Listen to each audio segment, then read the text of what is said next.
Lo primero que quiero decir es que no soy un especialista en Villalobos, ¿tá? Es bueno saber de esto antes de más nada. Además, es un poco difícil ser especialista en Villalobos, ¿no? Los que tienen el coraje de intitularse especialistas en Villalobos. yo quedaría un poquito desconfiada, pero bueno, vamos. Con todo lo que Villalobos escribió, es bien difícil conocer su obra. Quizás ni él mismo conociera, porque era una fuente inesgotable de producción y lo hacía de forma absolutamente corriente, intuitiva y producía sin parar. Entonces, no creo que volviera mucho a sus propias obras. Pero bueno, ¿por qué elegí estas obras que decidimos hacer? 9 obras, ¿no? 9, no 8, creo. 8, exacto. Son obras que yo he dirigido bastante veces. Y por esto me siento más apta para poder hablar de ellas, de sus dificultades y de lo que son, de lo que es enfrentar estas obras.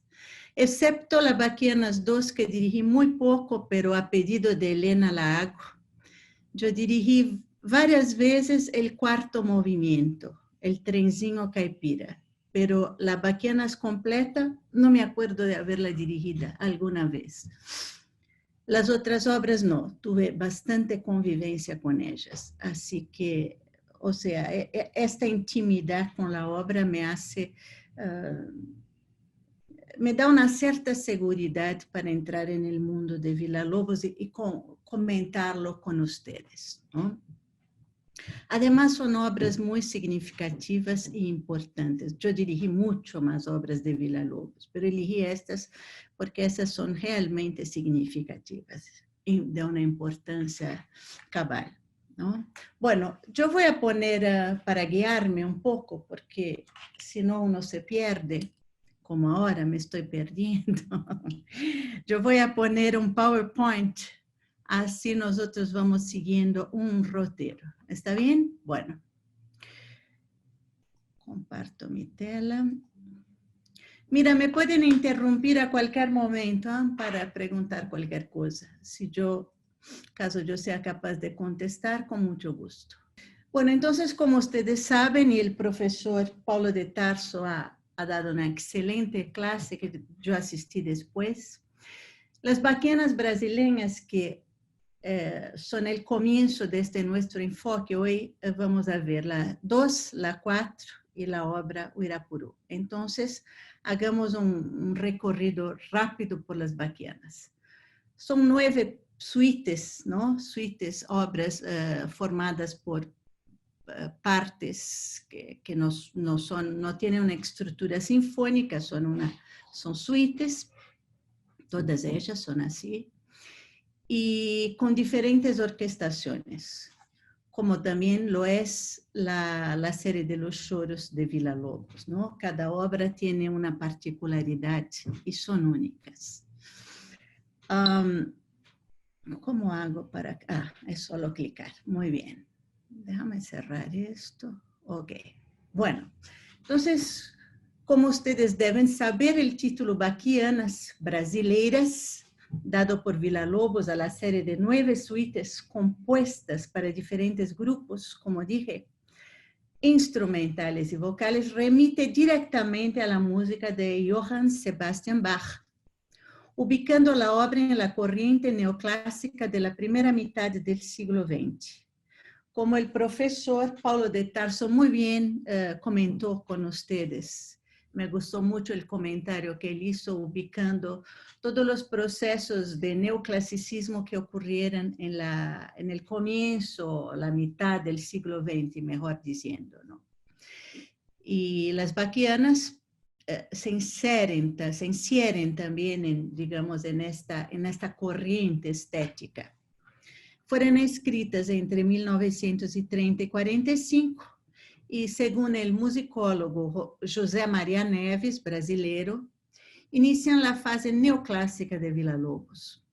Cada una de estas 9 obras fusiona el folclore y la música popular brasileña con elementos constructivos baquianos y huellas del impresionismo y del romanticismo francés.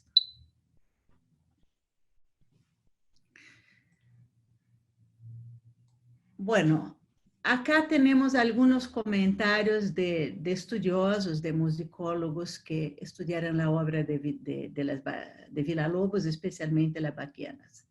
Chateaubriand, por ejemplo, él afirma que la serie de 9 obras tituladas es una muestra más de la experiencia musical folclorista vivida por Heitor Villa-Lobos.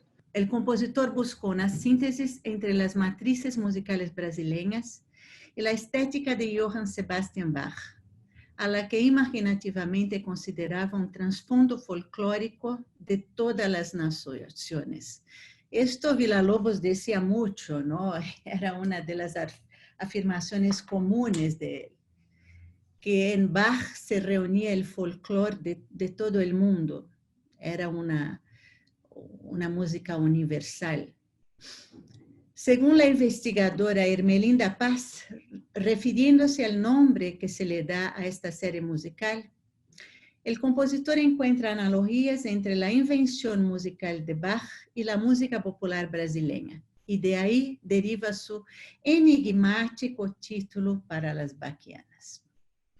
Puede ser enigmático para quien no convive con Villa-Lobos hace tantos años como nosotros, ¿no? Para nosotros que escuchamos mucho la música de Villa-Lobos, esta conexión con Bach es muy natural, en la verdad. Y ver a Villa-Lobos, niño, escuchando a su tía tocando Bach, ¿no? En su casa, o entonces escuchando los músicos que se reunían en la casa de sus padres, ¿no? Con su padre Raúl Villa-Lobos. Era natural que él se impregnara de esta música. Y realmente cuando escuchamos el contrapunto existente en las baquianas, escuchamos un Bach villalobiano, totalmente, ¿no? Para nosotros es natural esto. Puede ser un título enigmático quizás para una persona que no haya bebido de la cultura villalobiana, ¿no? Que no lo tenga en su imaginario. Él está muy cerca de nosotros, ¿no? Por pocos años no lo vimos vivo, por ejemplo, ¿no? Pero conocimos mucha gente que convivió con Villa-Lobos. Entonces, todos los cuentos, todas las historias las tenemos en la piel y se nos hace fácil entender Villa-Lobos por esto. Bueno, la Baquianas Brasileña 1, como para pasar rápidamente, fue dedicada al grande chelista Pablo Casals y fue escrita para los conciertos sinfónicos de Walter Burle Marx, que fue un importantísimo director brasileño que vivió la mayor parte de su vida en Estados Unidos. Estos conciertos acontecían en Río de Janeiro más o menos en los años 1930. Por poco tiempo duraron.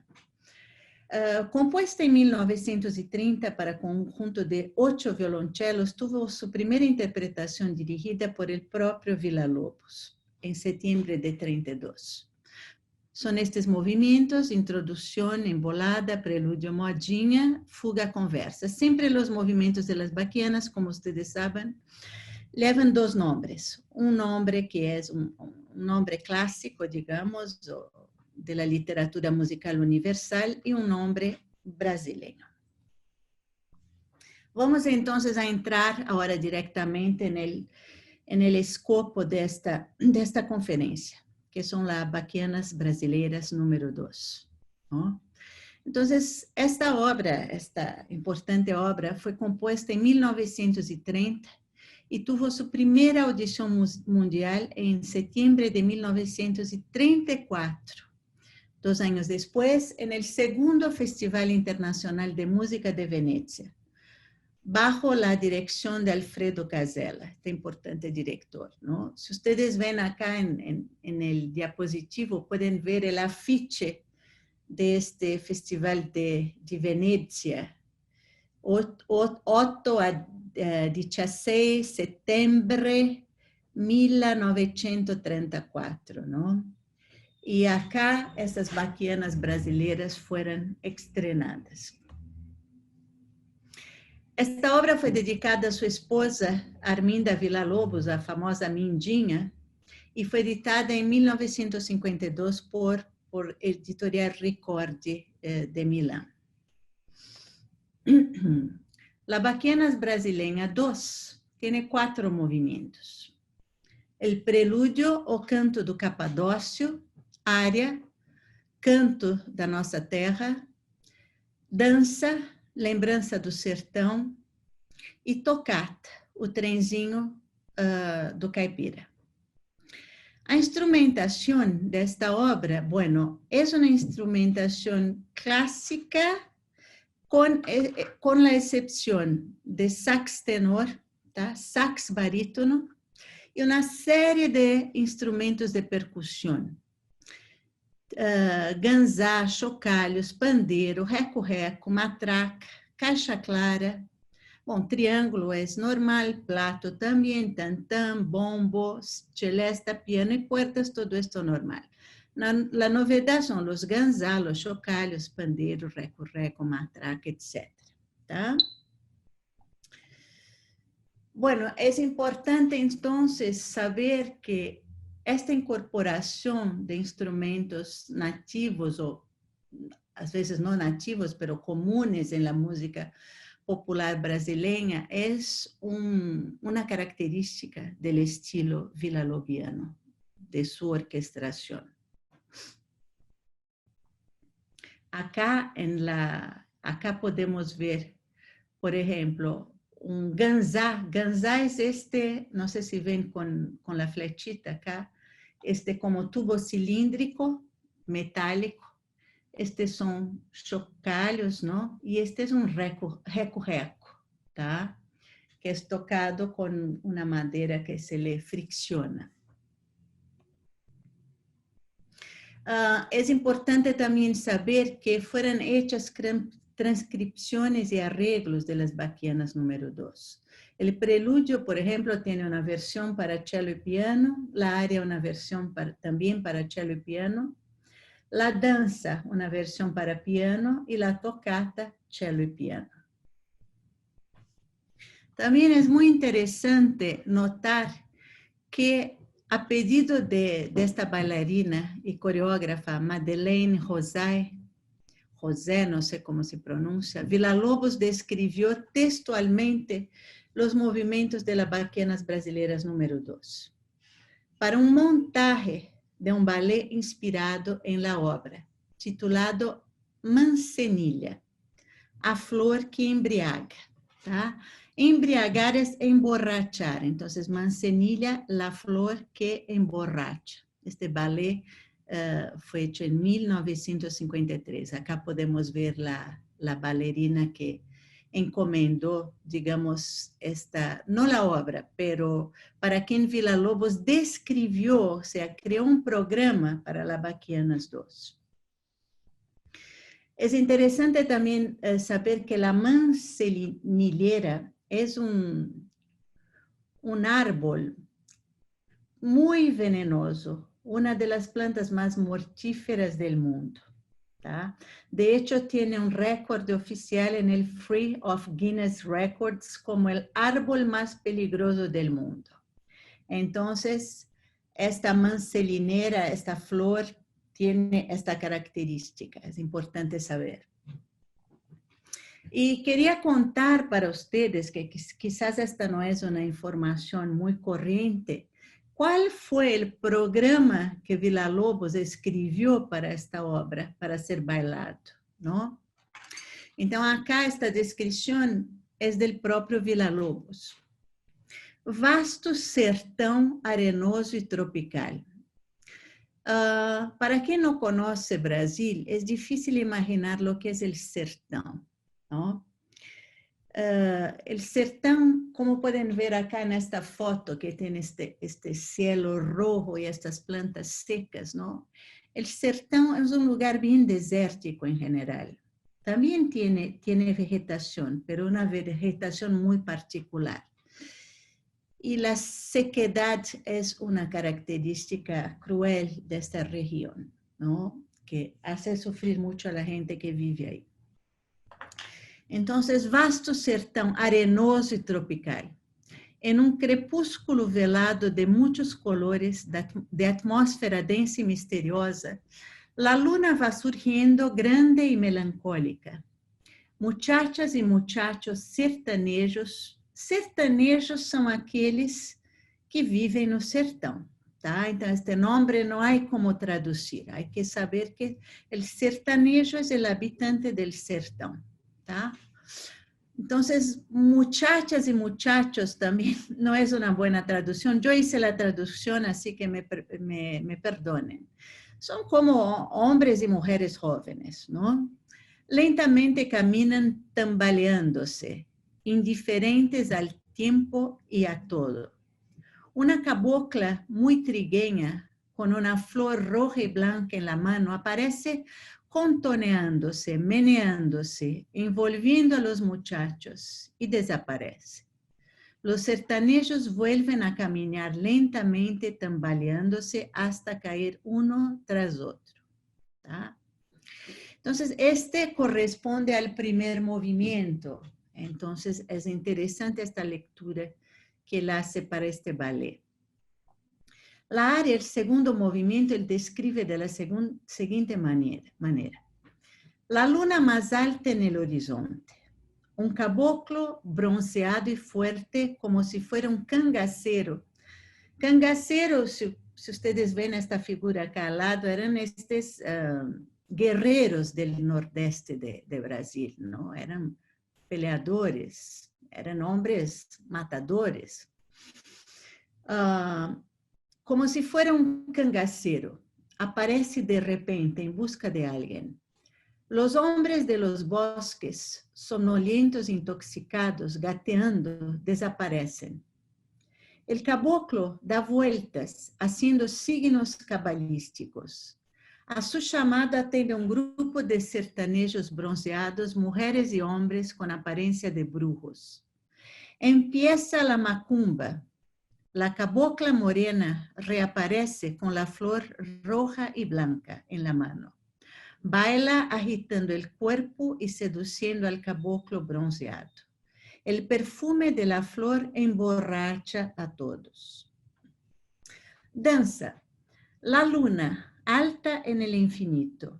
Grupos de indios guerreros invaden furtivamente el sertão. La cabocla morena se esconde entre los brujos que arrastran y huyen. Los indios guerreros, sin embargo, retienen a la cabocla y al caboclo, involucrándolos en una danza salvaje. Lejos, distante del sertão, cruzando la llanura, un pequeño tren pintoresco. Ahí él dio una manera de poner el trenzinho caipira en el final de este ballet, ¿no? Que viene la tocata. La luna en lo alto se esconde, penumbra. Viajeros humildes y caipiras aparecen por el sertão en busca del trenecito. Hay una lucha entre los indios y los personajes que van a viajar. La cabocla, con su flor milagrosa, ahora iluminada, gira con los luchadores, se emborracha con su perfume y es víctima de su propia seducción.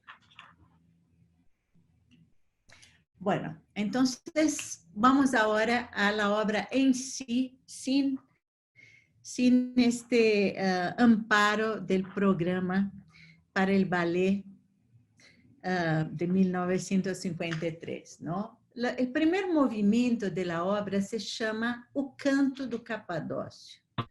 Y a mí me parece muy importante entender lo que es Capadocio, porque por ahí alguien va a pensar que es esta región de Capadocia, ¿no? Donde hay los globos hermosos, maravillosos. No tiene nada que ver con esto, ¿no? ¿Qué es un capadócio? Es importante entender esto.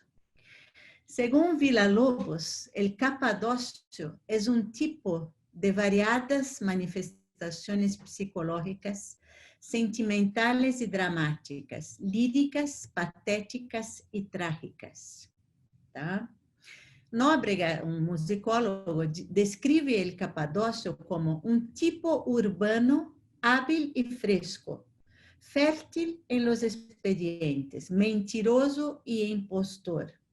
También muy dado a la música, cantante de modinhas y guitarrista, que se utiliza como recurso de insinuación personal. Esta es una figura que nosotros también conocemos muy bien acá en Brasil, en Río de Janeiro principalmente, que es la figura del malandro. Esta palabra capadócio ya no se usa más, ¿no? La gente mal entiende lo que significa. Entonces, esto es muy importante, por ejemplo, para pensar la interpretación del sax tenor, ¿tá? Que tiene que simbolizar este personaje que es un seductor, pero un seductor mentiroso, ¿no? El seductor que usa de la música para envolver, para involucrar, para conquistar, para atraer, ¿tá? Entonces, esto es muy importante a la hora de interpretar este primer movimiento. Porque hay gente que lo hace cuadrado, aunque Villa-Lobos ya lo escribió totalmente de forma literal, o sea, con los tresillos que dan este carácter y todo, pero más que esto hay que exagerar esto para atingir el objetivo de describir al Capadócio, ¿no? El canto del Capadócio.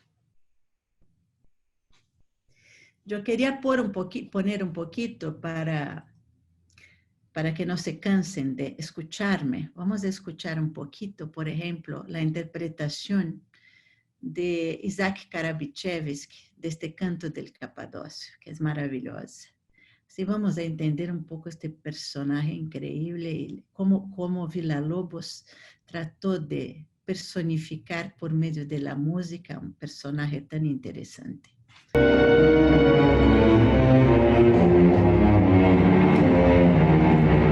Genial, ¿no? Se puede percibir esta seducción del personaje, ¿no? Y cuanto más rubato ahí, más seducción habrá, ¿no? No se puede hacer este cuadrado. Vamos a ver una otra interpretación, por ejemplo, también una gran interpretación, y buena, pero con una concepción un poco distinta. Acá, por ejemplo, esta de Jesús López Cobos, ¿está?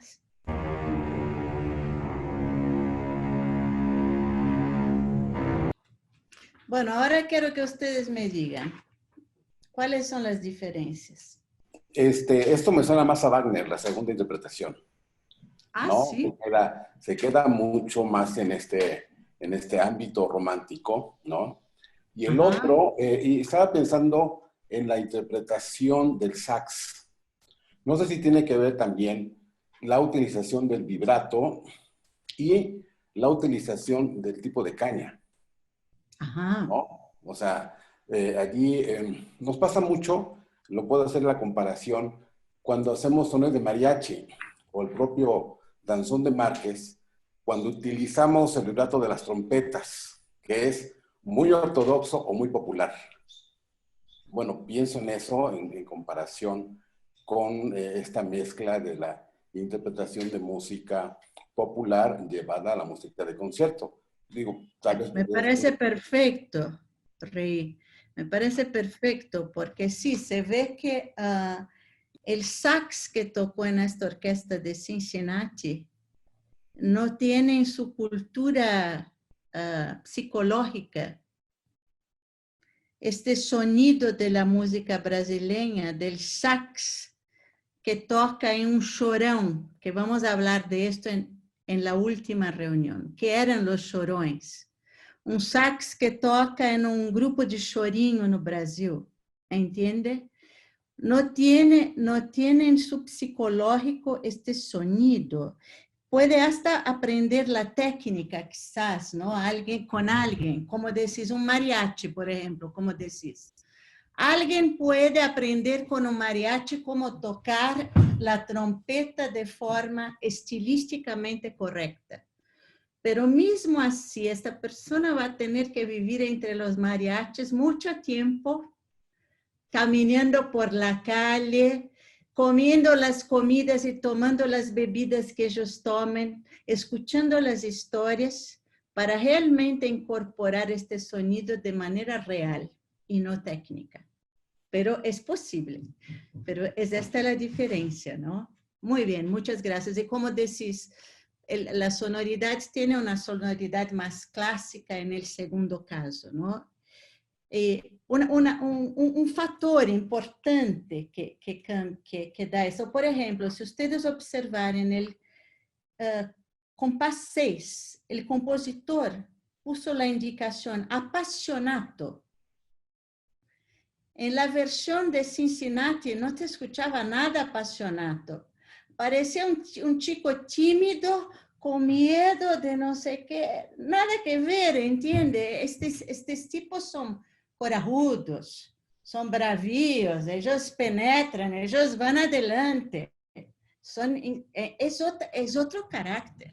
¿tá? Esto para hablar un poco cómo el conocimiento de la profundidad de la cultura puede cambiar nuestra interpretación de la obra. Por esto estoy hablando. Nosotros como intérpretes, sea músicos o directores, tenemos que conocer muy bien el entorno histórico, estilístico, estético de la obra para poder acercarnos del compositor. Si no, nos quedamos muy lejos. No quiere decir que una interpretación así no sea buena o linda, nada de esto. Es muy válida. Pero mi objetivo acá es entrar en el mundo de Villa-Lobos, ¿entiende? Yo cuando dirijo Villa-Lobos quiero estar lo más próxima de él. Y no, qué sé yo, Lígia Amadio. No, yo quiero, si posible, incorporar Villa-Lobos, si posible. No voy a lograr, porque tengo camadas y camadas pero lo más próximo posible. Un recurso, digamos, técnico, ¿no? ¿Cómo se llama? Los portamentos. Los portamentos son muy importantes ahí, ¿no? Los portamentos que hay tanto en el sax cuanto en el trombón y los chelos, y hasta en la flauta él pone el portamento, ¿no? Que es más difícil esto de realizar.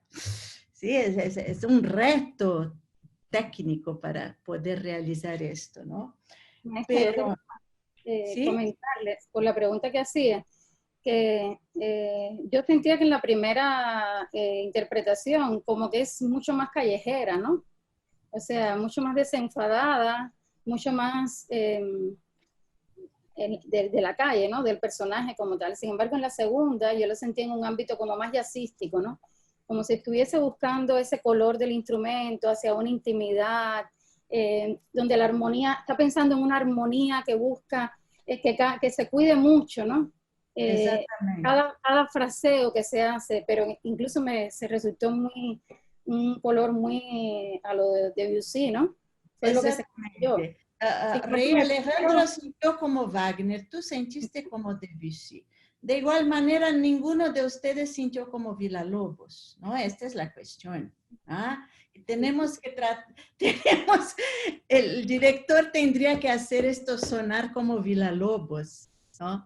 Yo creo que hay una característica de la música latinoamericana de manera general, aunque ese término es bastante amplio, pero de que lo que se escribe a veces se moldea mucho rítmicamente a partir de la concepción que se tiene del conocimiento de la cultura musical.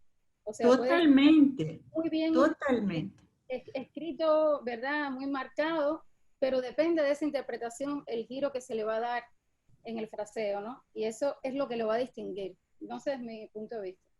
Totalmente de acuerdo, Liliana. Además, la partitura es solo un mapa, ¿no?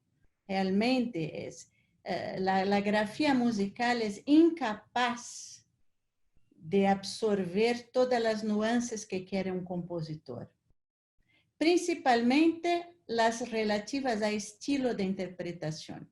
Ahí realmente no hay grafía musical que dé cuenta de notar en el papel lo que se hace, lo que se acostumbra a hacer en un determinado estilo. Es solo un esqueleto más o menos de lo que quiere el compositor, ¿no? Por ahí hay que entrar realmente en el estilo estético de lo que estamos haciendo.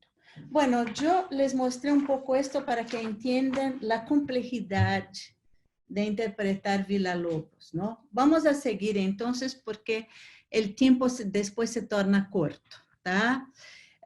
Escuchen varias interpretaciones de la obra y saquen sus conclusiones. Creo que ahora, después de tantas clases sobre Villa-Lobos, ustedes ya están más familiarizados con él, ¿no? Saquen sus conclusiones. ¿Qué más se acerca de lo que ustedes piensan que es Villa-Lobos, ¿no? Esto es interesante. Bueno, déjame seguir entonces. Voy a compartir de nuevo y voy a compartir mi PowerPoint. Déjame ver si lo encuentro acá. Ok, muy bien. Entonces vamos al segundo movimiento ahora, ¿tá? Entonces este movimiento es bien bacchiano, ¿no? Ahí uno puede ver la escrita, ¿no? Si ustedes... Y él siempre tiene un movimiento así en todas las bacchianas, ¿tá? El segundo movimiento. Según Kiefer, Bruno Kiefer, que es un musicólogo importante brasileño, está acá, Bruno Kiefer. No me pueden ver. La melodía expuesta desde el compás 5 por un violonchelo solista es una feliz unión entre la grandeza bacchiana y elementos modinheiro. Modinheiro, no sé si ustedes entienden, modinha. Modinha es un tipo de canción brasileira, ¿no? Así, popular. Este último reforzado por el pizzicati en el bajo a cargo de los demás violonchelos y contrabajos, sonando como los bajos cantantes de nuestras guitarras seresteras, ¿no? Entonces, es un Bach tocado en el interior, en el campo, con la guitarra, ¿no? Serestera. El clima armónico es, a pesar de las impurezas, claramente tonal. En la parte B, tempo de marcha, vuelve a aparecer extensísimo ostinato sobre el que flotan sin complicaciones polirrítmicas o polifónicas, que son normales en Villa-Lobos, pero acá no, líneas melódicas totalmente alejadas de la atmósfera bacchiana de antes. Villa-Lobos también siempre pone esto en sus obras, ¿no? Una parte muy calma, una parte A, y a veces con esta característica bacchiana, una parte B, que es opuesta, esto es agitada, llena de vivacidad, y vuelve a esta parte A. Él usa mucho la forma ABA, ¿tá? Podemos observar el uso de textura coral y elementos de contrapunto. ¿Dónde estaba esto? La sección B, tempo de marcha, refleja, esto no es mi comentario, es del musicólogo, refleja un misticismo característico de los ritmos afro-brasileños que al principio aparece de manera muy sutil y luego se manifiesta en su gran intensidad. Palma y Chávez Jr. también señalan que esta sesión incluye ritmos de macumba y candomblé. Estos ritmos afro-brasileños se caracterizan por estructuras rítmicas presentes en estilos como machixe, maculelê, candomblé, entre otros. Podemos escuchar un poquitito del área y vamos a ver este contraste realizado por Villa-Lobos. Vamos a compartir entonces, perdón, acá. Vamos a seguir con la interpretación de Isaac Karabichevsky, ¿sí? ¿Qué error hizo Isaac Karabichevsky ahí en este compaso 56? El calderón del trombón. Muy bien, no hizo el calderón del trombón, tan importante, ¿no? es más fácil hacer como se hizo. Claro, para el director es mucho más fácil. Pero el intuito uno puede justificar, ¿no? Él quiso dar entrada a largo en tiempo del que venía el largo, ¿no? Quizás. Pero es faltar con el compositor, no se puede hacer esto, ¿no? Otra cosa, por ejemplo, en el número 10 de ensayo, compás 53, allí, número 10 de ensayo, tienen esto, ¿no? No se escuchó esta importantísima frase del trombón. No se escuchó nada. Las cuerdas encubrieron completamente esto, ¿no? También lo que pasa allí en cornos, tan importante, ¿no? Entonces, son cosas que nosotros como directores tenemos que percatarnos de no permitir que la orquesta encubra estas cosas. ¿Ah? Às vezes el tutti de orquesta tocan con tanto entusiasmo que encubren todas estas frases tan importantes, ¿no? Bueno, el contraste para mí debería ser quizás hasta un poco más rápido esta parte central, ¿no? Tiempo de marcha, pero el contraste es importante, este B entre A y A, ¿no? El largo assai quizás más lento, este largo tan bachiano, ¿no? Que uno ve este contrabajo y cello, estas dos voces en contrapunto, ¿no? Haciendo este contrapunto bien bachiano. Bueno, vamos al tercer movimiento. Ok, entonces hablamos del área y ahora vamos a hablar de lembrança do sertão, que es el tercer movimiento. Lembrança es recuerdo, ¿tá? Para los que no hablan portugués. La danza representa un lenguaje diferenciado de los demás movimientos de estas Baquianas Brasileiras 2. Según Kiefer, la sesión intermedia, la sesión intermedia es más compleja y a veces de carácter modal. En general, también puedo acrescentar que las baquianas siempre tienen un movimiento así, con este carácter, ¿no? Él ya instituyó esto en esta segunda baquiana, ¿no? En la cuarta A y en la séptima A es siempre así, ¿no? Con este movimiento de muchas semicorcheas y un pedal reiterativo, rítmico y bien complejo, a veces de polirritmia, él siempre usa esto, ¿tá? Van a ver en las otras baquianas cuando analicemos y cuando escuchemos. Bueno, Nóbrega relaciona los ostinatos presentados en pizzicato por los violines siendo una alusión a la viola sertaneja. Esto es siempre, porque Villa-Lobos tocaba guitarra, además de cello, clarinete y piano, pero tocaba guitarra en los chorones y este dedillar de las cuerdas es siempre lo que él pone en su música, siempre. Estas semicorcheas, es siempre como dedilhando cuerdas, ¿no? Es así, es una alusión a la viola sertaneja. La ambientación indígena o la alusión a lo salvaje incide en este movimiento. El recuerdo, lembranza del sertão, también tiene la estructura de un A-B-A-1, pero de una manera diferente. La parte B se repite 2 veces con un piumoso para conectar ideas musicales. Yo voy a seguir, no voy a escuchar ahora, porque ustedes ya escucharon bastante, ¿no? Para no atrasar mucho la clase, si no, no voy a llegar al final. La tocata, que es la parte, una de las obras más famosas de Villa-Lobos, una de las partes de obras más famosas de Villa-Lobos, que es o trenzinho do caipira, ¿no? Nóbrega menciona que este movimiento evoca uno de esos trenes pintorescos del campo, con paso resoplido, así se dice, resoplido, no sé si... Esto no sube traducir, aos trancos y barrancos. ¿Ustedes entienden lo que es esto, aos trancos y barrancos? Cuando las cosas van cayendo por el camino, la persona va dejando todo, pero sigue adelante, ¿no? Ya muerta, estos trencitos que por milagro llegan a su destino, ¿no? Porque un trencito, incluso paisano y subdesarrollado, también acelera. Em palavras do próprio Villa-Lobos, o trenzinho do caipira constitui impressões de viaje em pequenos trenes por el interior de Brasil. Ustedes podem imaginar lo que es esto. Imagina, esta foto acá retrata bastante bien lo que eran estes trenes, ¿no?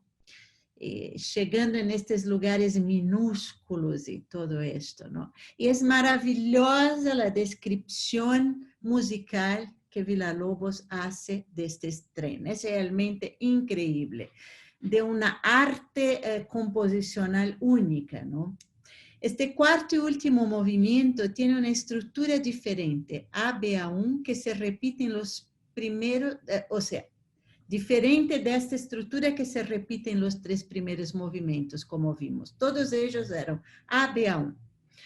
Se presenta una introducción de 26 compasos donde se desarrolla el movimiento de la locomotora.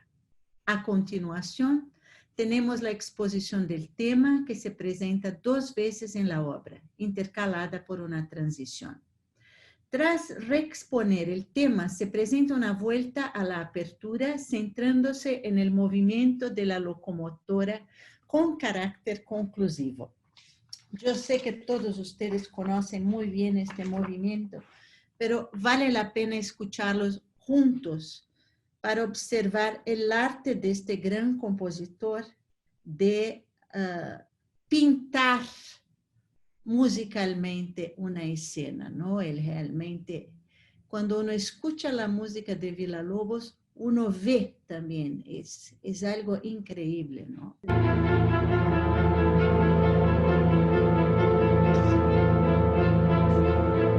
Mira que el final del tercer movimiento ya es como... Es tremendo. Él usa, si ustedes observan los últimos compases del tercer movimiento, desde el número 19, ¿tá? De ensayo, ustedes van a ver que él empieza con las sextinas, o sea, 6 semicorcheas, 2 compases, que venían en todo el movimiento, pasa a 4, ¿no? Por 2 compases, 4 semicorcheas, 3 corcheas, los tresillos, o sea, él desacelera de forma escrita como si fuera lo que va a pasar, anticipando lo que va a pasar ahora en el cuarto movimiento, el tren que se acelera y después desacelera. Entonces, y esta frenada, este último compaso es como una frenada brusquísima, ¿no? De un tren, él ya anticipa lo que va a pasar. Mira, voy a poner de nuevo. Esto es maravilloso.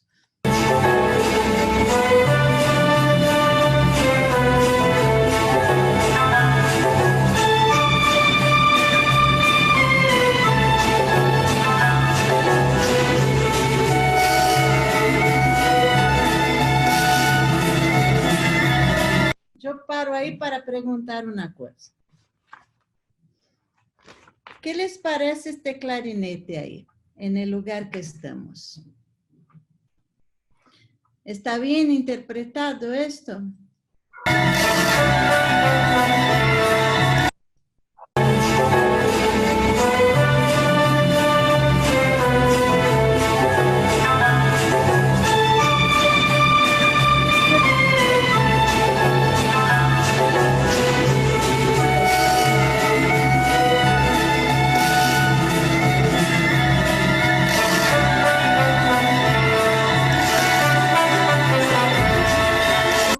¿Ustedes escucharon al oboe o no?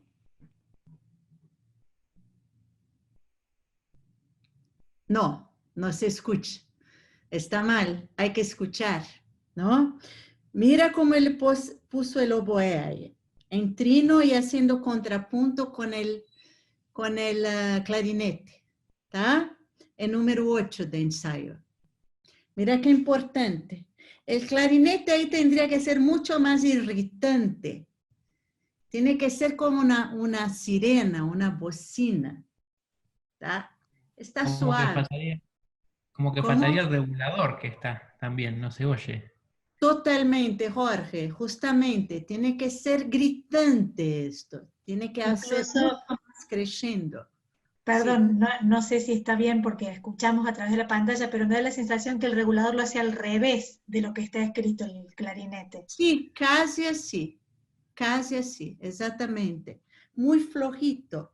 Estos detalles, por ejemplo, en el comienzo, que me pareció muy bien hecho el comienzo, ¿qué es que da esta sensación del barullo de los hierros del tren, no? ¿Qué instrumentos que hacen esto que tienen que ser muy bien interpretados y que se escuche? El tambor militar, o sea, la percusión.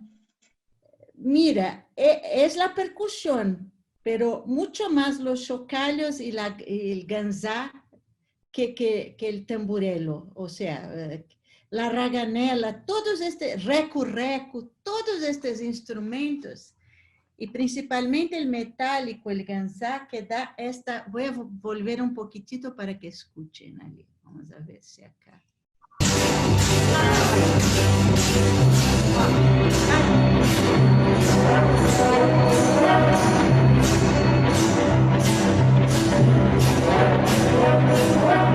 Es increíble, ¿no? Vamos a empezar de nuevo.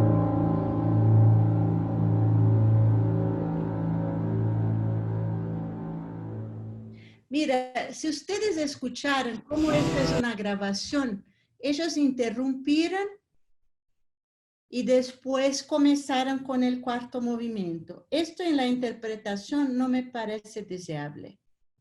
Ustedes ven que el compositor puso allí una octava abajo en el piano, en el último compás del tercer movimiento, que debe seguir. ¿Vieron? La ligadura de él sigue. Yo diría que prácticamente sin pausa de una cosa a otra. ¿Tá? Página, no sé si tienen lo mismo que yo, 52 para 53. ¿Tá? Esto es importante, esta atmósfera que se crea. Acá creó un hueco. Acá, mira, vuelvo.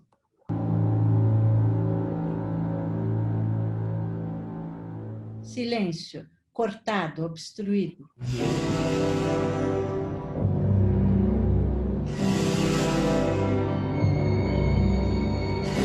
De la percusión, como si el vapor saliendo del tren.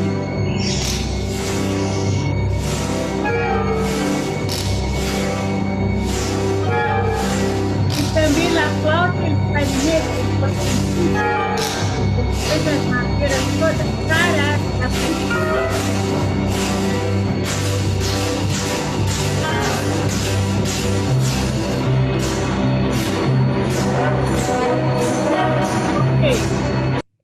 estes cornos y trombones muy comportados, tara, tara, tara, muy comportados, ¿no? Tiene que ser guau, guau, guau, mucho más creciendo cada glissando, ¿no? Guau, guau, guau, ¿tá? Pero está bien.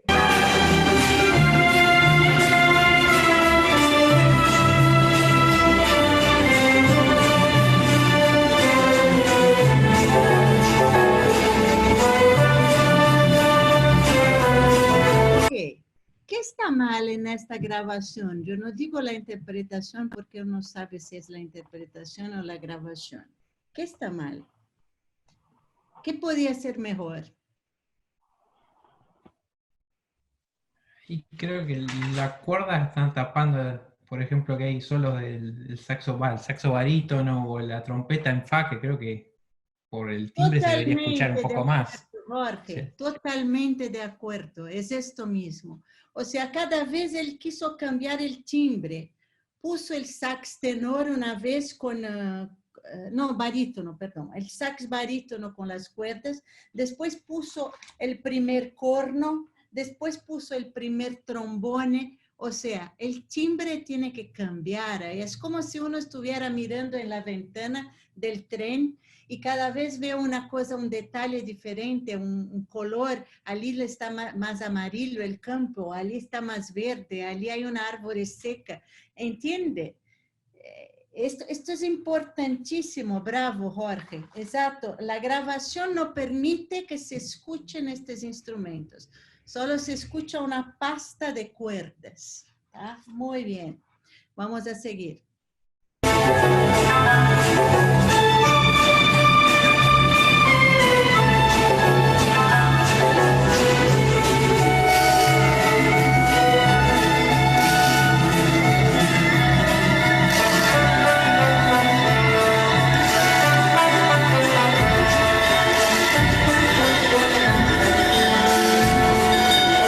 Por ejemplo, cuando entran estos cornos a dos, tiene que ser sublime esto, tiene que ser dorado el color, ¿entiende? Y los cornos están ahí apagaditos, como si fueran muy discretos, pobres cornos, ¿no?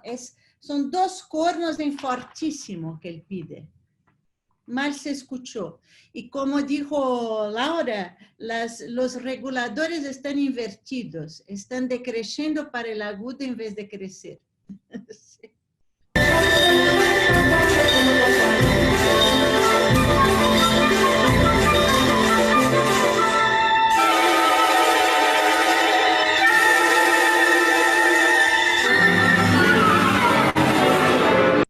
Ok, faltó mucho dramaticidad ahí para mi gusto, ¿no? Ahí debería ser otra cosa, en fortísimo.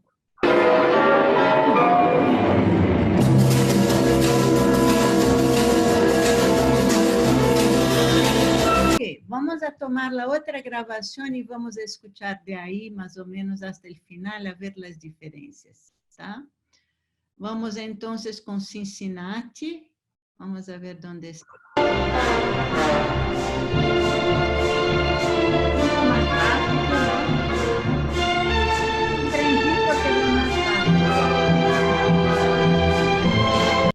Ok, vamos a ver el final de Isaac.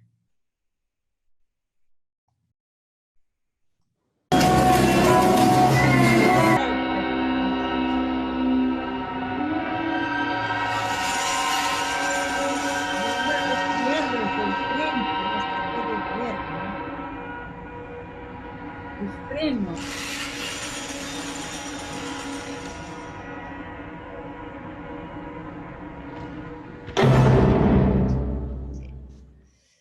Bueno, para mí es brutal la diferencia, ¿no? Entre una y otra. Realmente, esto habla de la comprensión de la obra y del compositor. Entonces, esta interpretación higiénica para mí no significa nada, ¿entiende? Quizás sirve para escuchar las notas, los ritmos, pero está más lejos de Villalobos que aquí, miles de kilómetros. No entendió nada, perdón. Y no estoy aquí haciendo un juicio de valor de directores o de orquesta ni de nada. Estoy acá hablando con intérpretes, ¿tá? Y la verdad, yo comparé estas dos interpretaciones ahora en la clase, porque no estuve escuchando por falta de tiempo para, o sea, ahora en la clase pudimos sacar algunas conclusiones, ¿no? Importantes, ¿tá? Sobre cómo aproximarse de un compositor como Villalobos. A mí me pareció espectacular, aunque el sonido de esta grabación no es bueno de Isaac, y hay cosas como Jorge bien salientó, hay timbres que no se escuchan porque las cuerdas, o sea, sobrepasan todos los sonidos de trombón y cornos. Pero nosotros como intérpretes, cuando estamos adelante de una orquesta, tenemos que hacer con que se escuche esto, ¿tá? Y más si grabamos la obra, entonces. Obviamente las condiciones ideales nunca existen. Y muchas veces tenemos que contentarnos con un resultado mediano, pero tenemos que saber que está mediano, ¿no? Y no estar ay, cómo soy grandioso, ¿no? Sí. Yo tengo una pregunta acá. Antes Edson, querido, sí. el último movimiento, antes del número 11 del ensayo, Espera, no hay escuché como la primera, ¿qué movimiento es, perdón? el cuarto movimiento Cuarto movimiento, ajá. del trencito. Hay una dobla de oboe y flauta de la aparición del tema. Y hay Sí, muchos directores que a partir de Bernstein agregaron el piccolo para sobresalir ese tema, porque ajá. no se escucha mucho con la orquesta tocando, la percusión y todo. ¿Qué piensas tú de esa idea de agregar un instrumento más? Mira, yo soy una intérprete purista. Yo en la medida del posible, yo no agrego nada a la partitura del compositor.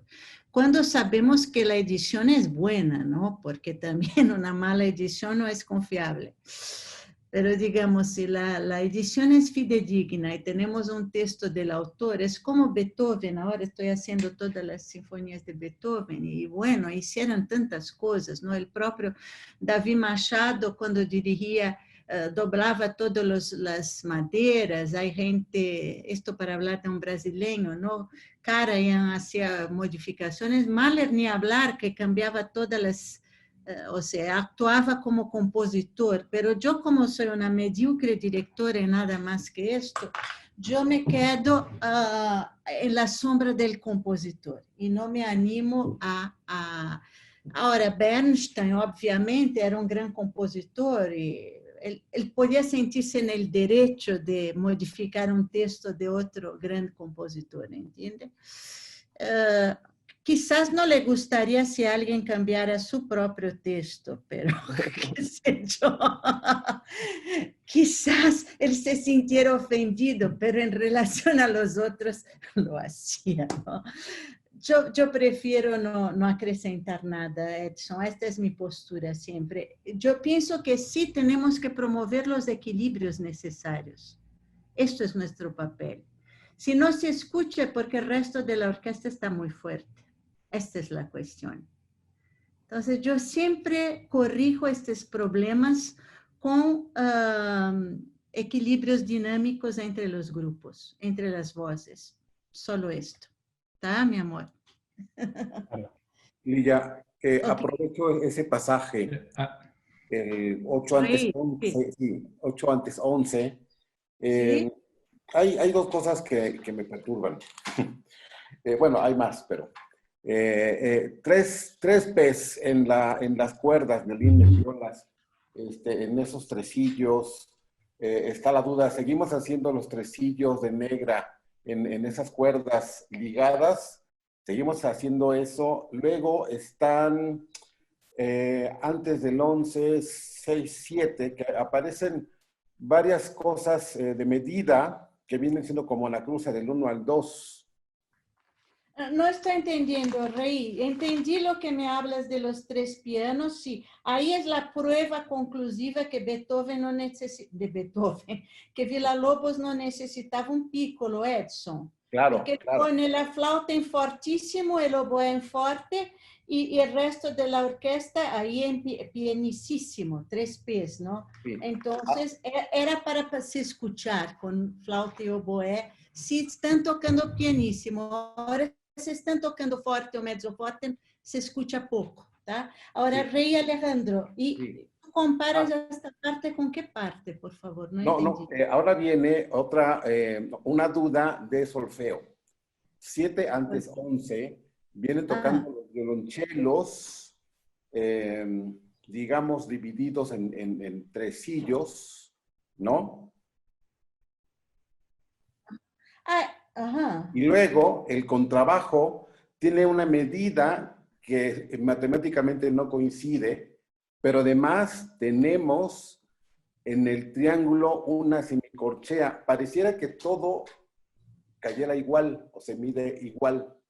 O sea, ¿cuál es el efecto? ¿Solamente una anacruza hasta el final del tiempo 1 que cae al 2? Tú dices esta fusa que aparece, ¿no? Tú estás hablando de la fusa. Ujú. Sí, porque matemáticamente pareciera que no son las mismas. Y A menos también que... le agrego algo que puede aclarar o puede todavía confundir más. El piano tiene una apoyatura a esa Sí, semicorchea. A mí me exactamente. da la sensación que son distintas maneras de escribir lo mismo. Es mi Hay 4. sensación. No, Sí, ya Claro. que pero son el piano 4. está con 4. Esto es una polirritmia, ¿no? El piano ahí no tiene que ver con esto. Pero, o sea, la manera de escribir, él se equivocaba mucho en esto, ¿no? A veces él escribe, por ejemplo, si ustedes observan, creo que es el primer movimiento, segundo compaso de 10. Miren esto, primer movimiento. Miren cómo él escribió el sax, el fagote, y miren cómo escribió los cornos. Segundo compaso de 10. Es lo mismo, es escrito de forma absolutamente distinta, ¿no? O sea, el resultado es lo mismo, pero Sí. la escrita es absolutamente distinta, ¿tá? Esto es probablemente un error, una distracción, una cosa así que quedó, ¿tá?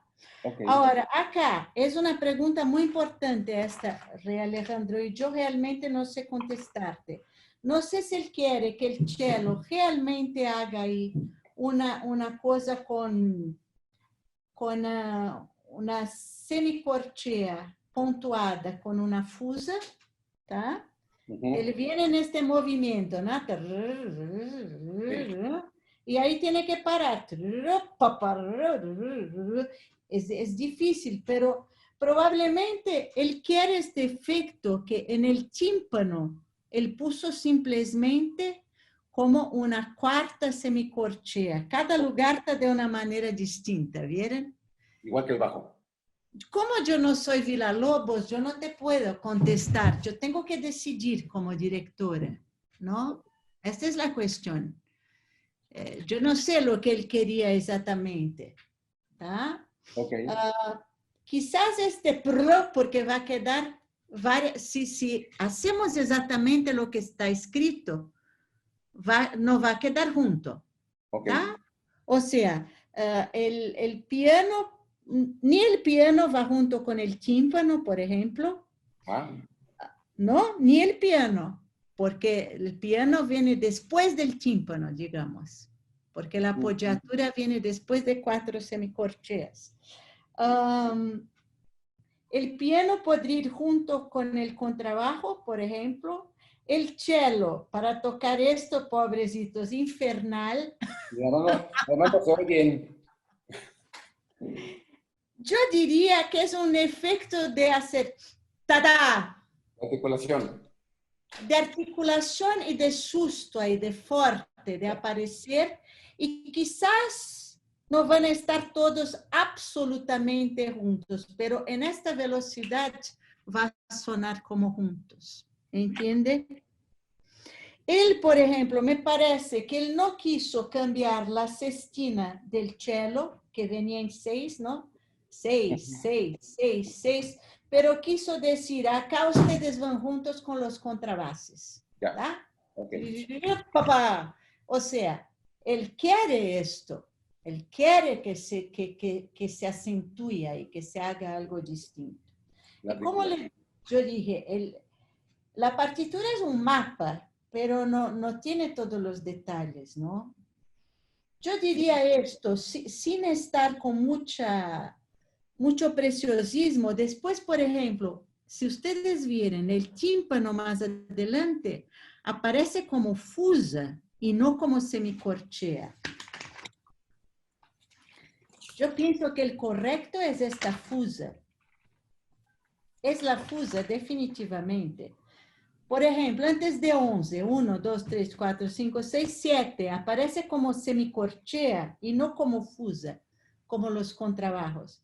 Es un error, porque después, 4 antes de 11 aparece fusa.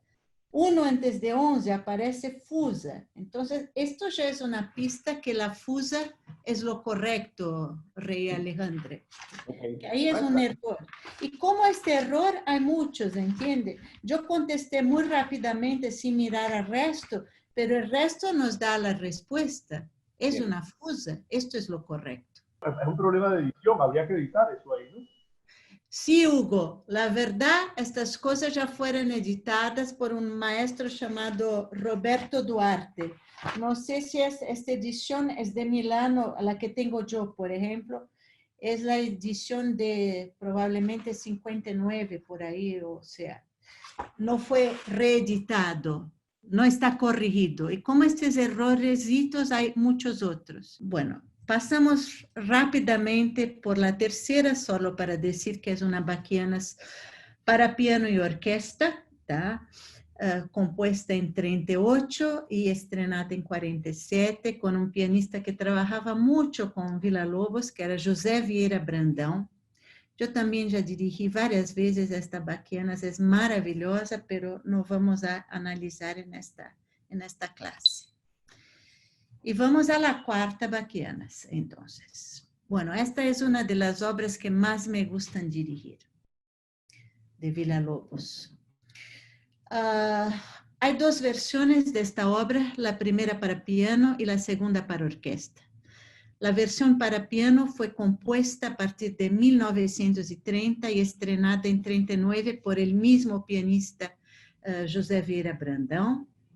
Y la versión orquestal es de 41, debutando en 42 por la Orquesta del Teatro Municipal de Río de Janeiro. Bueno, la instrumentación. Esta sí es una instrumentación mucho más clásica en el sentido de los instrumentos. Por esto es mucho más fácil de hacerla en el exterior. Yo muchas veces dirijo en otros países del mundo porque no necesitan los instrumentos de percusión brasileños. Entonces es más fácil, ¿no? Aunque es una gran orquesta con 3 trompetas, 3 trombones, tuba, varios instrumentos de percusión, xilófono, celesta, cuerdas, todas las cuerdas, obvio. Grande orquesta. Bueno, tiene 4 movimientos. Prelúdio e introdução, coral, canto do sertão, área, cantiga, dança, miudinho. O primeiro movimento das baquianas brasileiras número 4, denominado Prelúdio, é de 1941, ou seja, la parte de piano, perdão, que foi... Não, espera, estou fazendo confusão com as fechas. Como vuelvo acá?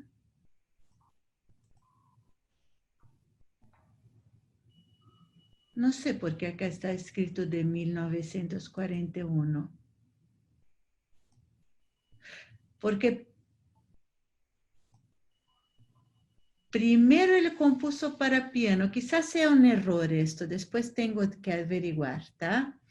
Estuvo dedicado a Tomás Terán, pianista, amigo e intérprete espanhol especializado en obras de Villa-Lobos, a quien también dedicó el Choros número 8. Bueno, es interesante notar que el tema principal de este movimiento tan increíble, maravilloso, viene de la ofrenda musical de Bach, ¿tá?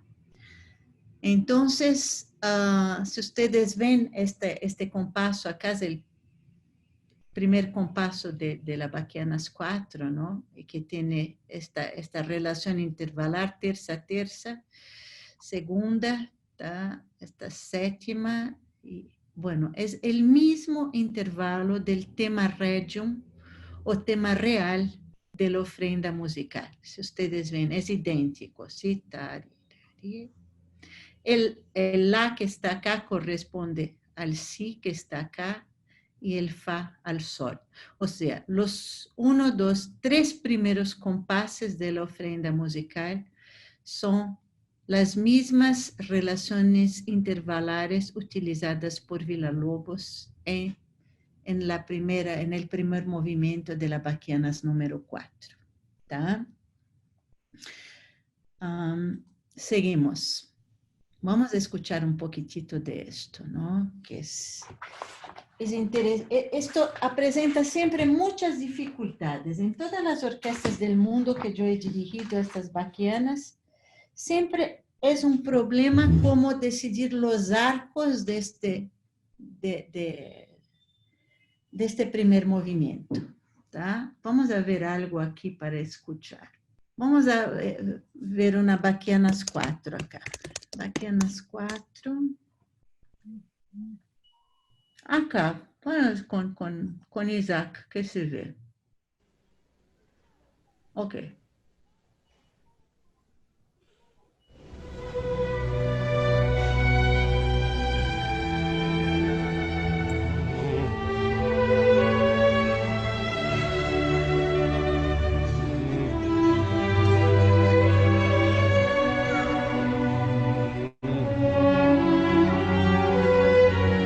Vamos a ver el arco de nuevo de los violines. Observen.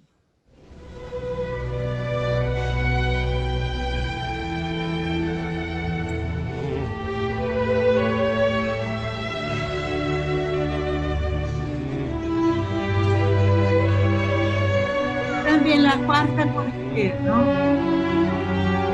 Y ahí no. Cada vez de una manera.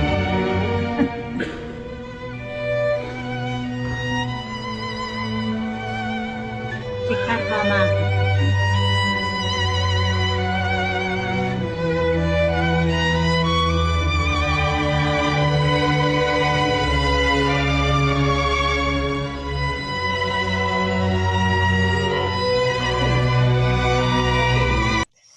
Ok, ¿vieron cómo él terminó este compaso uno antes de un?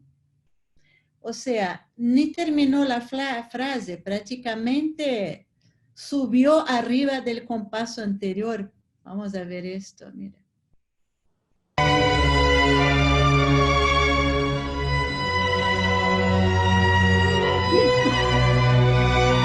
Esto para mí es brutal, pero bueno, qué sé yo.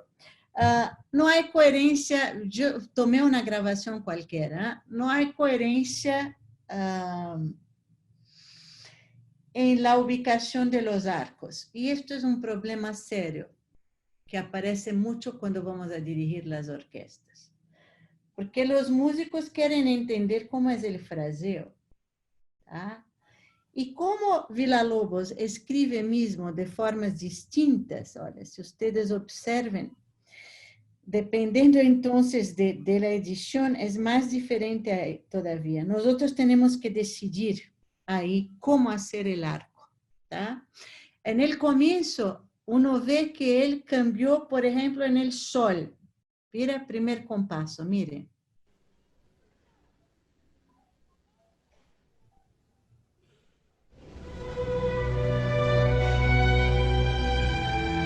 Ligó las tres primeras.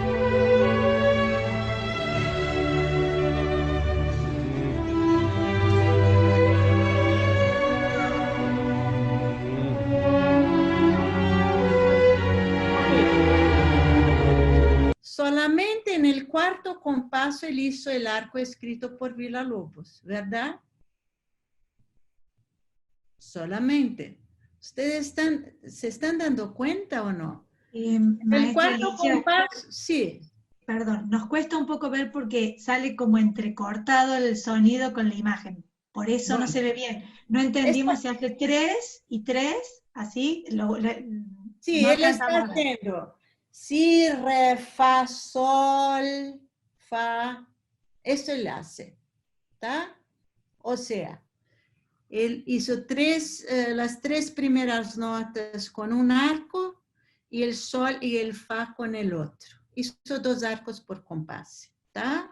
Y solo en el cuarto compaso él hace 2 legadas, 2 y 3 separadas, ¿tá? Bueno, yo no quiero acá dar ninguna solución para ustedes. Lo que quiero decir es que hay que pensar en esta solución. Hay que pensar y hay que tomar decisiones. ¿Tá? Mi concepción de este movimiento es siempre la frase natural, o sea, indo para el sol. Llegamos al sol y decrecemos en terminación femenina. Esta es mi concepción, como frase natural del cantar, ¿no? Vamos al agudo y descendemos. Vamos al agudo y descendemos. ¿Tá? Bueno, esta es una de las cuestiones que les dejo ahí, ¿no? Ahora, la gente a veces no imagina cuán difícil es dirigir este primer movimiento. Además de tener que decidir todas las cuestiones de arco, hay que decidir. Porque uno se encuentra siempre que las orquestas tienen soluciones distintas y te van a preguntar. Y maestra, ¿qué te parece acá? Ahí esto está bien. Y si tú no pensaste en el tema, estás perdido. Entonces, directores, por favor, pensen en esto. ¿Tá? Hay otras dificultades que no son solo estas básicas, ¿no? Son las dificultades de mantener la atención de esto y no dejar cuadrado el movimiento. Porque uno puede también caer en la lectura, digamos, simplista de pensar que todos los compases son iguales, y no son. También hay una dirección en la forma para dónde vamos a llegar, ¿no?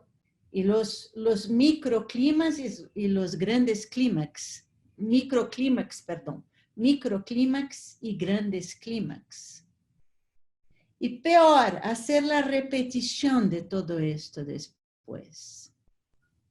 ¿Ah?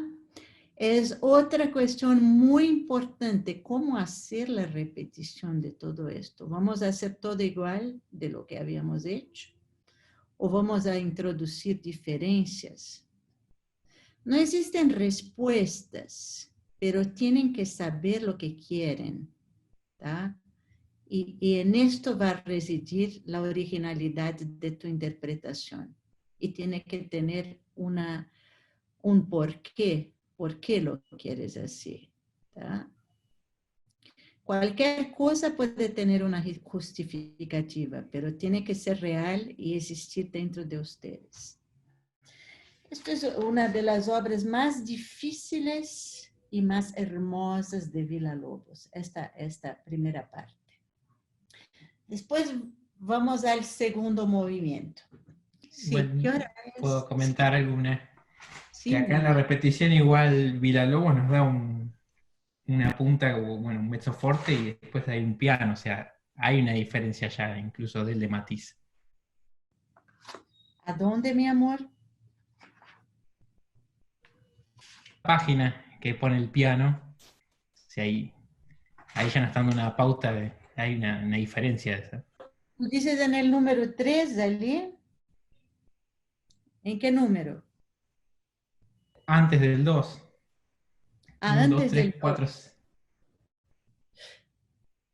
Ah, no, pero yo no estoy hablando de esta repetición. Yo estoy hablando cuando llegamos al final del movimiento y cuando tenemos que repetir el movimiento completo. ¿Entiende? Cuando llegamos al da capo. ¿Tá? No, sin duda, cada vez que aparece el tema, o sea, el movimiento es el tema, digamos así. No es que aparece el movimiento, es el tema, ¿no? El tema todo el tiempo está en prácticamente todos los compases, ¿no? Y cuando no está, está con una pequeña variación. Hablo de la repetición del movimiento. ¿Tá? Ajá, ok. ¿Entendiste? Perfecto. O sea, no subestimen esta obra increíble. Hay problemas técnicos de dirección, por ejemplo, que es muy difícil los últimos compases de este movimiento, ¿no? Por ejemplo, el penúltimo compase.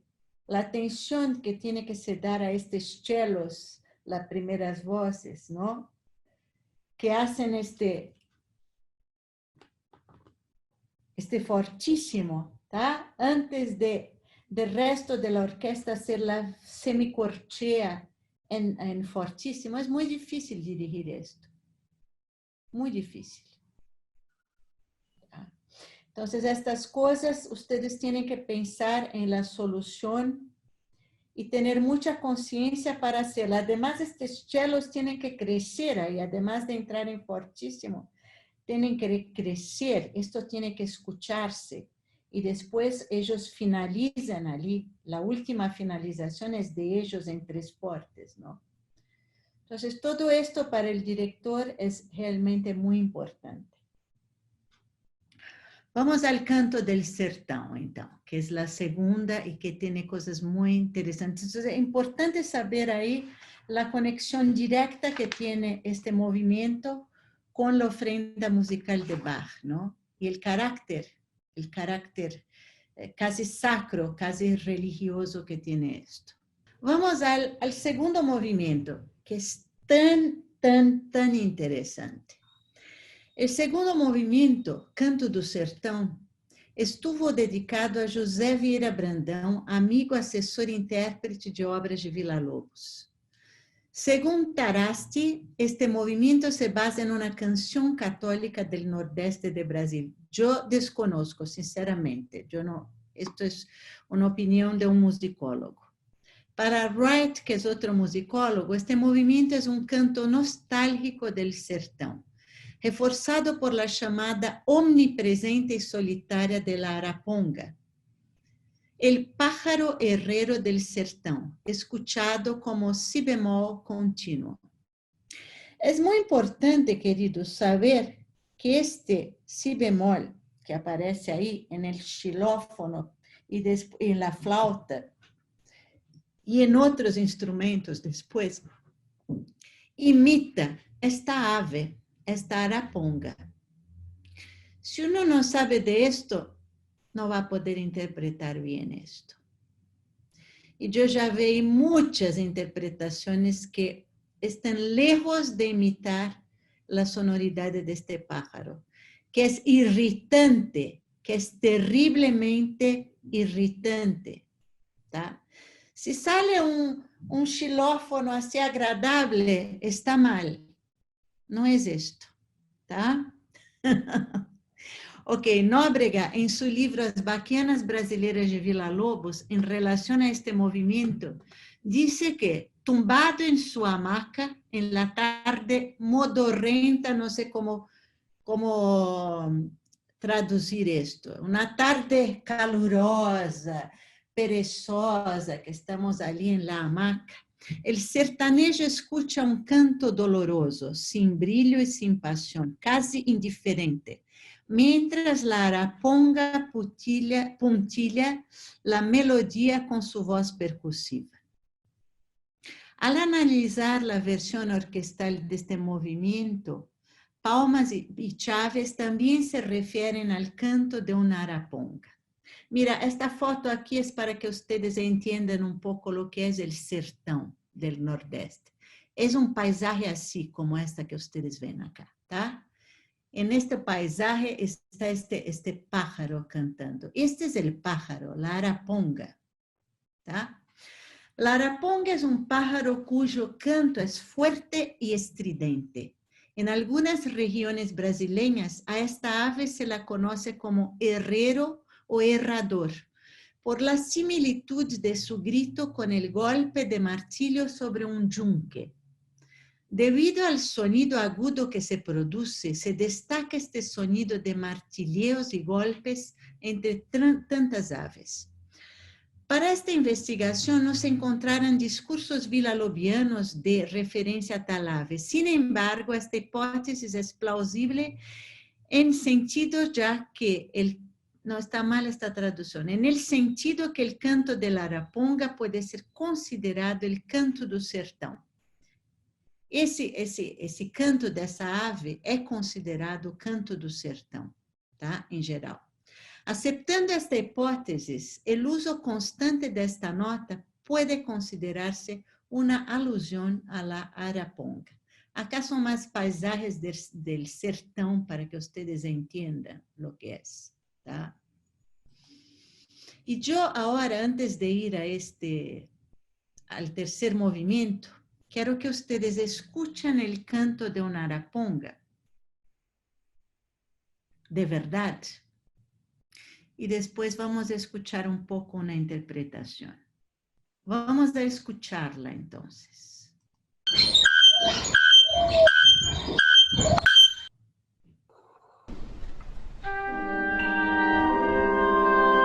Esta es una buena clase. Mira, ¿qué les parece esto? Empecemos por ahí. Suave. Ah, muy suave, ¿no? Esa es una Mira, caricia más bien. yo no dirijo esto en dos jamás. Yo no dirijo en dos. Aunque la melodía sea en dos. Yo dirijo en 4 para dar énfasis al segundo tiempo. O al cuarto cuando está también en el cuarto. ¿Tá? Entonces, esto es acá que yo estaba, ¿no?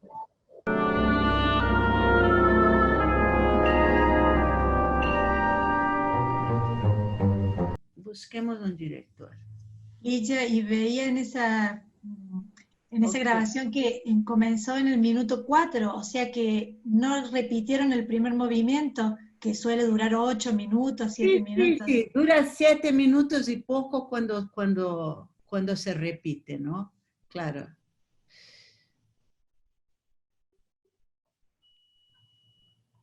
¿Cómo se llama esto? Es coral, ¿no? Canto do Sertão.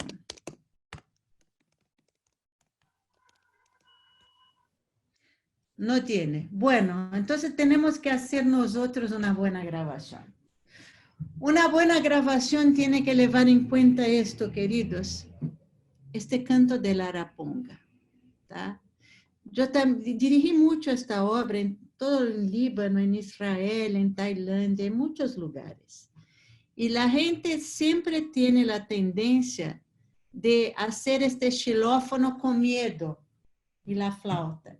Como si fuera así un detalle suavecito para que no se escuche muy bien porque es irritante.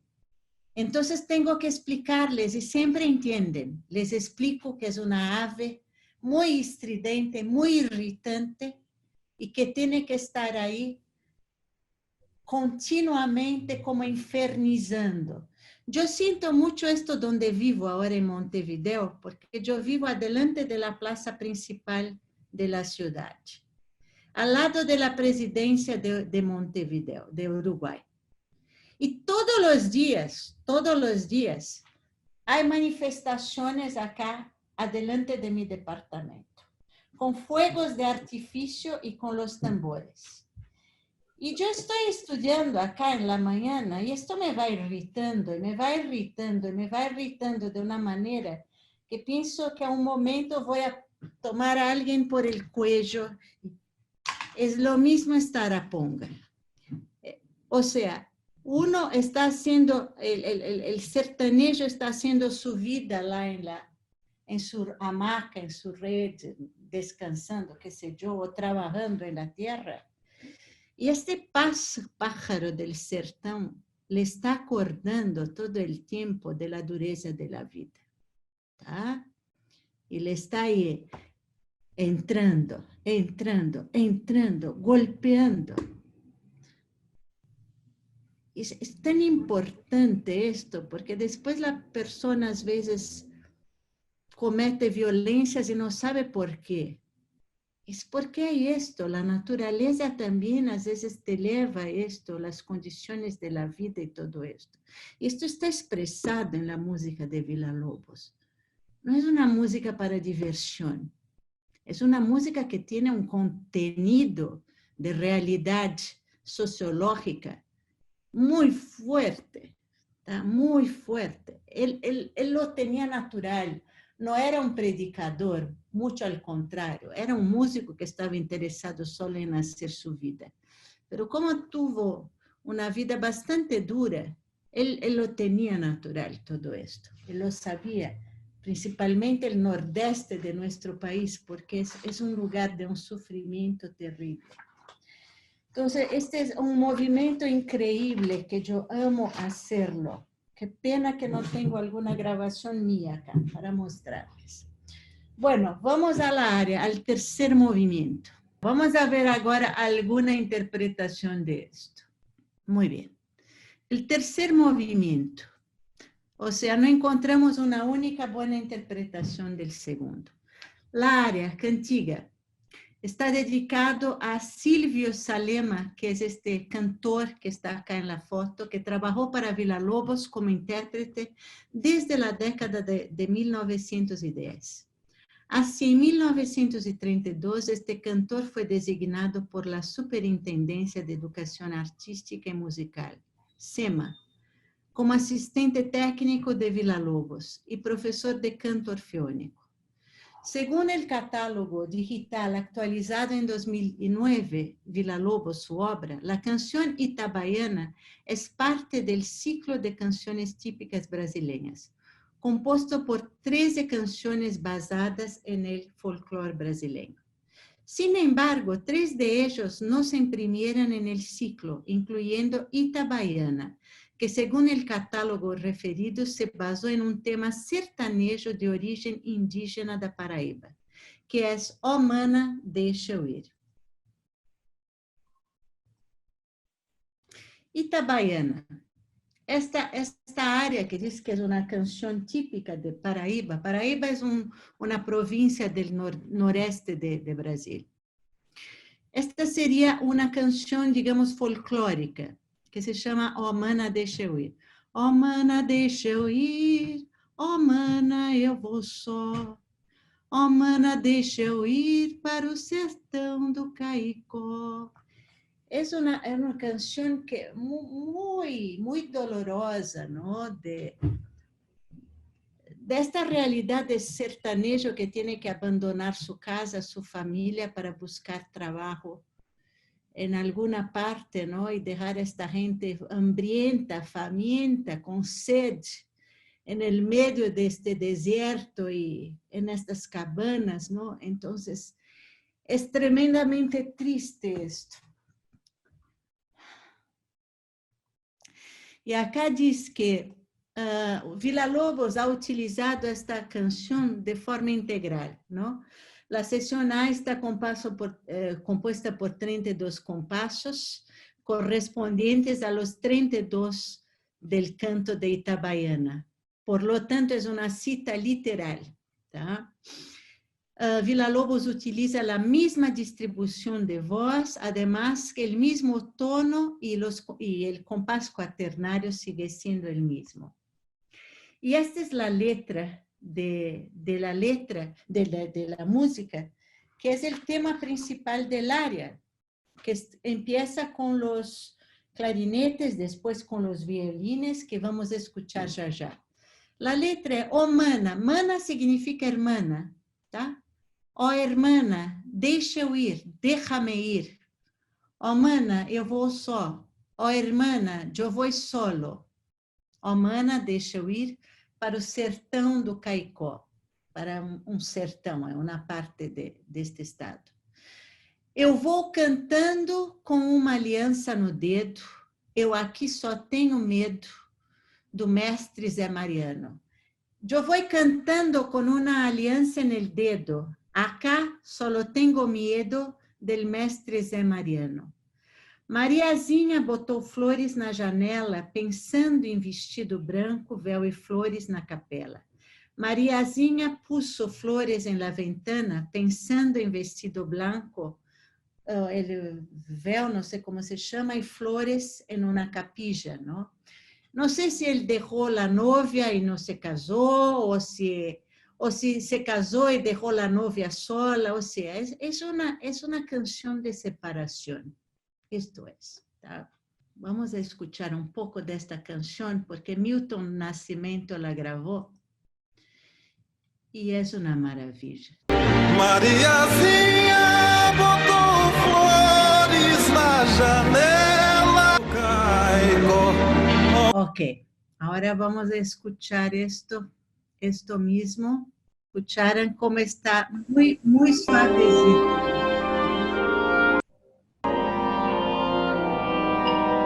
Nada que...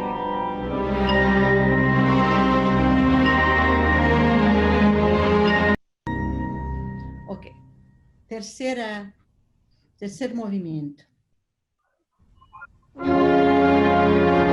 Muy bien, es una buena interpretación esta. Excepto, yo diría que la comprensión de esta temática, de esta música, O Mana Deixa Eu Ir, no es completa. Como interpretación musical está excelente, todo en su lugar. Los bajos cuando hacen esta intervención en fortísimo, en esforzando, para mi gusto debería ser mucho más. Pero bueno, es una cuestión a veces de grabación, dónde está el micrófono, qué sé yo. Pero en una sala de concierto, estas intervenciones esforzando en los bajos, ¿no? Saben de lo que hablo, ¿no? En los contrabajos, ¿tá? Por ejemplo, número 8, ¿tá? Después, número 5, 1, 2, 3, 4, 1, 2, 3, 4, 5, 6, 7 de 5, etc. Todas estas veces. Es muy importante esta intervención, ¿tá? Que às vezes viene acompañada de otros instrumentos, pero às vezes están solamente los contrabajos, ¿tá? O con contrafagote o con cornos, es muy importante. Para mí, la manera de cantar O Mana Deixa Eu Ir estuvo un poco rapidita. Exacto. Además, O Mana Deixa Eu Ir, tiene que tener una inflexión ahí que quien no conoce esta canción quizás no se dé cuenta. Ustedes escucharon muy bien ¿cómo se llama? A Milton Nascimento. Milton Nascimento es un gran intérprete brasileño, ¿no?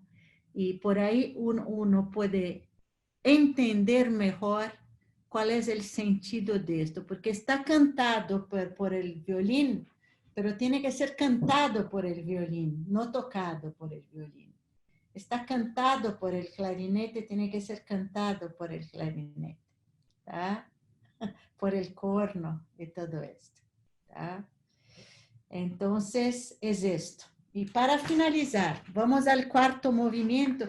Yo le estoy dando muchas llaves como para interpretar Villa-Lobos, ¿no? Estos son llaves para que ustedes penetren la obra de otra manera. Claro que ustedes van a tomar sus decisiones.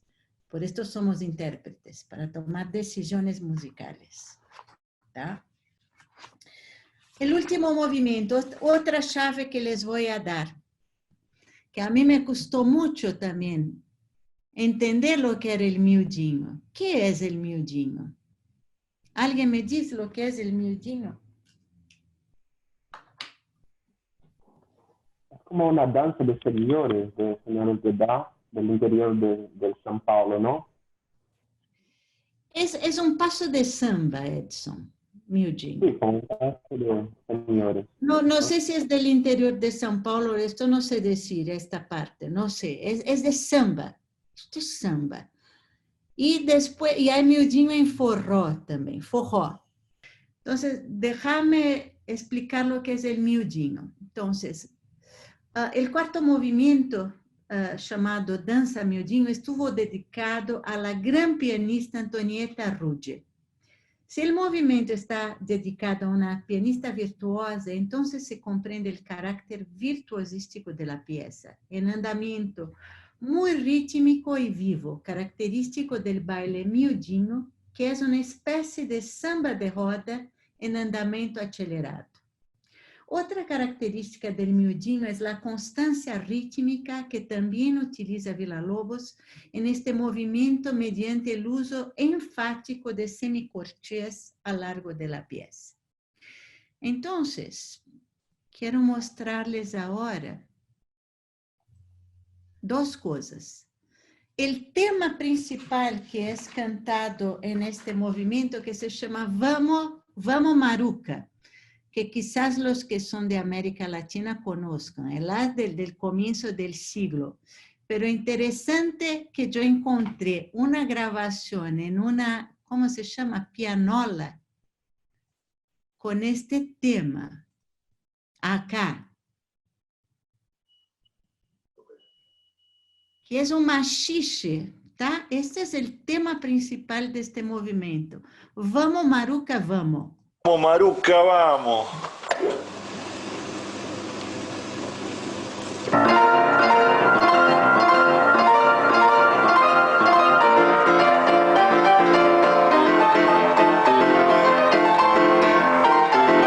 Bueno, este machixe tiene que ser sentido ahí en el medio de este movimiento locamente difícil, que es una de las cosas más difíciles para orquesta. Bueno, ahora quiero que entiendan lo que es el miudinho.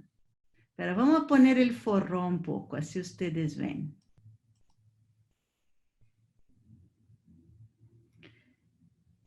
Es que es otra música, solo quiero que vean los pasitos. Así. Parece que perdí. Les voy a mostrar en la próxima clase, porque se entiende exactamente cómo es. Vamos a escuchar ahora la Bachianas 4.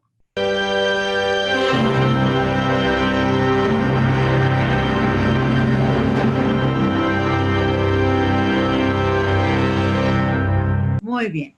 Para finalizar la clase, quiero saber lo que les parece esta interpretación.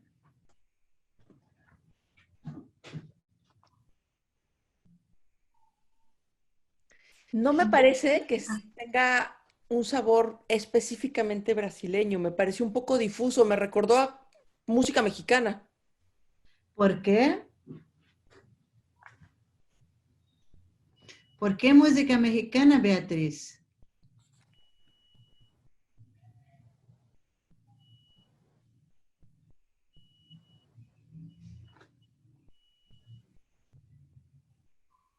¿Me escuchan? Estoy pensando una buena respuesta, maestra. Ah, bueno, está bien. Bueno, o sea, ¿por qué será?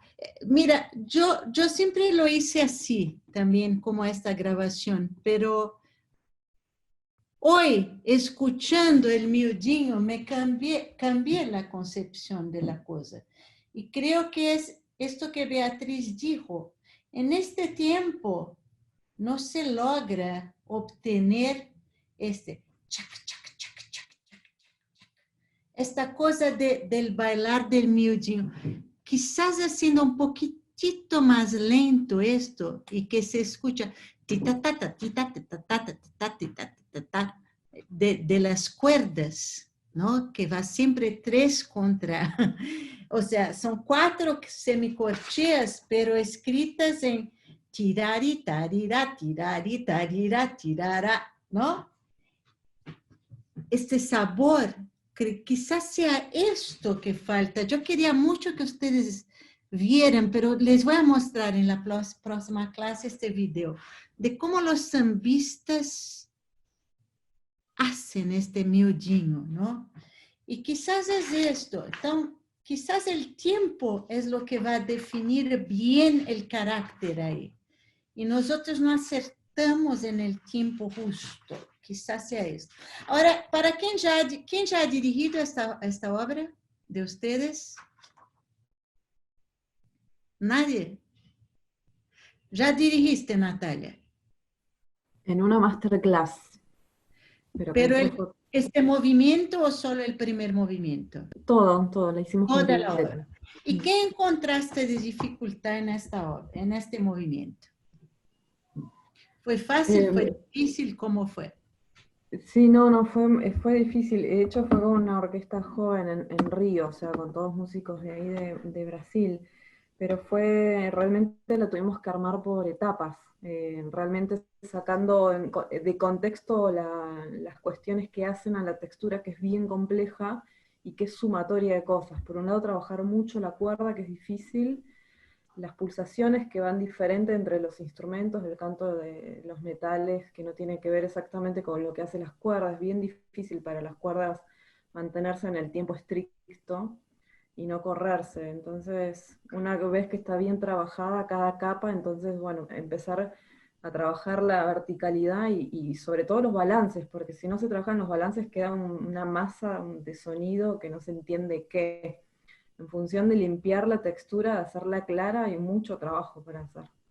Muy bien. Es perfecto lo que dijiste, porque es muy difícil este movimiento de armarlo. Tremendamente. Y como dice Natalia, puede quedar una masa informe que no se entiende nada y muy aburrida. Y como es el último movimiento de la obra, queremos que termine bien. Después de una obra tan magnífica, con tanto contenido musical y extra musical, es muy peligroso. Siempre es muy difícil programar esta obra porque da miedo el cuarto movimiento. El cuarto movimiento realmente no es para cualquier orquesta, es para orquestas buenas, ¿entiende? Y después tiene dificultades, por ejemplo, del número 6 al número 7, este contrapunto que hay ahí, entre oboe, clarinete, trompeta, corno, fagote, violas, etcétera, etcétera. Esto es absolutamente infernal de hacerlo. Aunque parezca tan simple,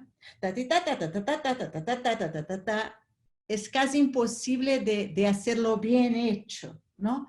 Porque no da el sentido de continuidad, porque cada uno hace como si estuviera solo y no pensando en toda la línea que sigue, ¿entiende?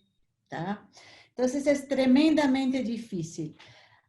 El ritmo, por ejemplo, de flautas y oboes, de 1 antes de 7, también es un ritmo que los músicos tienen muchísima dificultad. Este tresillo con una semicorchea en el medio. Siempre, siempre. Y son pocas las orquestas que hacen bien esto. ¿Sí?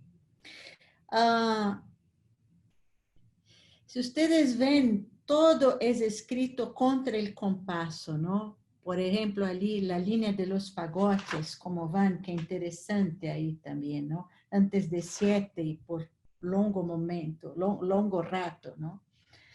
O sea, es una obra, es una parte de una complejidad realmente fuera del común, fuera del común.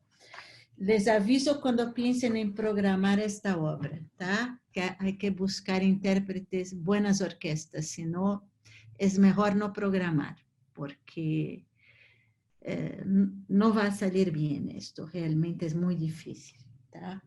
Bueno, queridos, infelizmente no tuve tiempo de hablar de Uirapuru y hablamos muy poco de las obras, no casi nada, o sea, una pincelada, pero quiero despertar en ustedes solo el interés por conocer estas obras más profundamente, que son obras absolutamente increíbles, increíbles, realmente. Villalobos no es Villalobos por cualquier otra razón de modismos. Es un genio. Con poca formación académica convencional, casi ninguna, es un autodidacta, pero era un músico así que ríos de música corrían en su cabeza, ¿no? Es algo extraordinario. Bueno, queridos, perdón que seguimos así 2 horas y poco, deben estar aburridísimos, con hambre, cansados, etcétera, etcétera. Así que, muchísimas gracias, muchas gracias. Chao, chao. Chao.